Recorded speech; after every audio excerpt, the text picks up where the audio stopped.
Bismillahirrahmanirrahim. Assalamualaikum warahmatullahi wabarakatuh.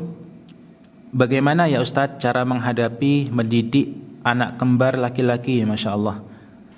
Usia 3 tahun yang terkadang sehari itu bisa berkali-kali nangis kalau keinginannya tidak terpenuhi dan kadang berteriak. Belum lagi ditambah tingkah yang banyak dan kadang bertengkar sama saudara. Saya merawat anak hanya berdua dengan suami. Saya tidak memakai jasa baby sister karena saya kurang mampu. Ya, semoga Allah mampukan saudari. Kalaupun mampu, saya juga tidak akan niat membiarkan anak saya diasuh oleh orang lain. Ya, Masya Allah. Padahal dulu waktu masih ikut mbahnya, yaitu orang tua saya, mereka jarang menangis. Karena dulu dari lahir sampai mereka usia 2 tahun, kami sempat ikut tinggal dengan orang tua saya. Dan sekarang kami tidak ikut lagi karena orang tua pindah keluar kota. Saya harus bagaimana ya Ustadz? Saya merasa mendapatkan anak kembar itu berat.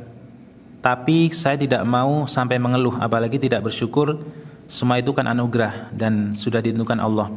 Tapi saya merasa kewalahan. Saya merasa kewalahan saja dan kadang jenuh kalau anak harus nangis-nangis dan teriak-teriak.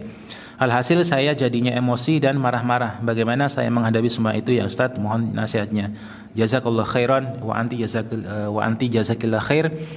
Poinnya seperti yang kajian kita barusannya. Artinya yang pertama adalah mohonlah pertolongan pada Allah agar dimampukan untuk mendidik dan merawat mereka. Sudah, poin ini kalau kita pegang, ya insya Allah akan mudah menjalaninya. Yang kedua adalah anak saudari ketika 1-2 tahun bersama dengan embah, ya, dan ini kebanyakan para embah ya, walaupun tidak semua, biasanya mereka selalu menuruti apa yang menjadi permintaan dari cucunya. Ya. Biasanya seperti itu. Nah, dan itu yang biasanya menjadikan mereka itu tidak menangis. Karena apa yang diminta selalu dituruti, yang diminta selalu dituruti ya. Terkadang walaupun permintaannya itu tidak baik dalam jangka panjang ya. Misalkan minta selalu jajanan yang banyak gula dan lain sebagainya ya.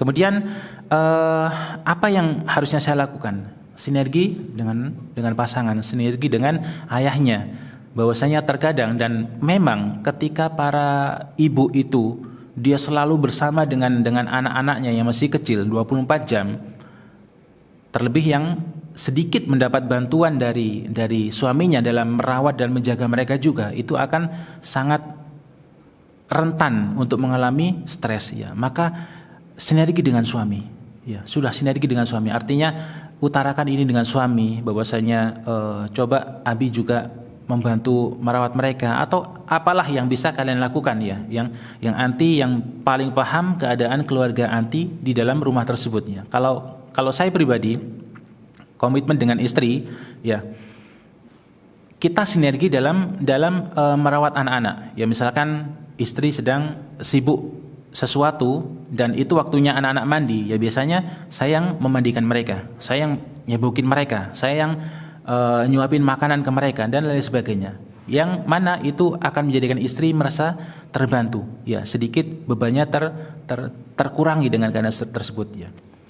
Dan yang terakhir mungkin ya, yang terakhir dan juga ini masih ada kaitannya dengan yang pertama ya, tetaplah memohon petunjuk kepada Allah.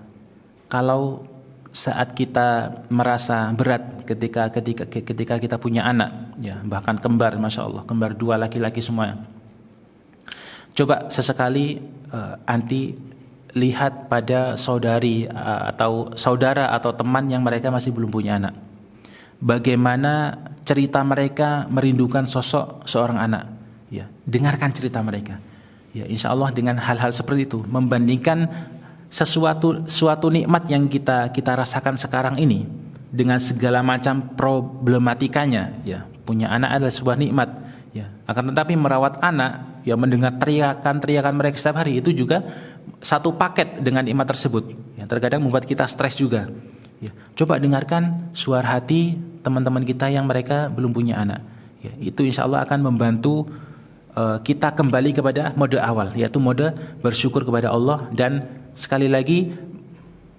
semakin menguatkan kita untuk meminta petunjuk pada Allah agar dimudahkan untuk merawat anak-anak kita tersebut. Karena walau bagaimanapun ya, mereka adalah titipan dari Allah Subhanahu wa taala kepada kita, yang itu masih belum Allah berikan kepada saudara ataupun saudari kita yang mereka masih belum punya anak. Ya mungkin ini yang bisa kita sampaikan, nasihatkan kepada saudari. Semoga Allah Subhanahu wa taala membantu saudari dan suami untuk merawat dan mendidik anak-anak dengan baik, dan semoga ya Ananda berdua yang anak-anak kembar ini menjadi anak yang soleh yang nantinya menjadi penyunjuk mata bagi ayah dan bundanya tersebut.